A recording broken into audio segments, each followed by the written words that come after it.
सोलापूर जिल्ह्यातील मंगळवेढा तालुक्यातील बोराळे गावात काल सोमवारी रात्री एक थरारक घटना घडली। ठिबक सिंचनाच्या साहित्यासाठी घेतलेल्या पैशाच्या कारणावरून वाद निर्माण झाला आणि त्या वादानं थेट खून झाला। महेश उदयकुमार गोवर्धन याला छातीत चाकू भोसकून निर्घृण हत्या करण्यात आली।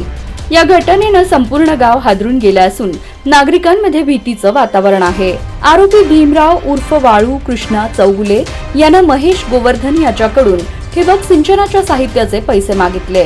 फोनवर झालेल्या वादातून प्रकरण एवढे टोकाला गेले की आरोपीने थेट छत्रपती चौकात महेशवर चाकूने हल्ला चढवला। महेश रक्ताच्या थारोळ्यात कोसळला आणि पाहता पाहता त्याचा मृत्यू झाला। हल्ल्यानंतर आरोपी घटनास्थळावरून पळून गेला। घटनेची माहिती मिळताच पोलीस यंत्रणा सक्रिय झाली। त्यांनी घटनास्थळी आढळलेल्या एका शर्टाचा वास श्वान पथकातील श्वानाला दिला। तेव्हा श्वान पथकाच्या मदतीने पोलिसांनी काही तासातच आरोपीला पकडलं आणि 12 तासांच्या आतच गजाआड केलं। दरम्यान मंगळवेढा तालुक्यात अवघ्या 15 दिवसात 3 खून झाल्यानं नागरिकांमध्ये दहशतीचं वातावरण आहे। आठवडाभरापूर्वी गुंजेगाव येथे दुहेरी खुनाची घटना घडली होती। त्यानंतर आता पुन्हा खून झाला आहे।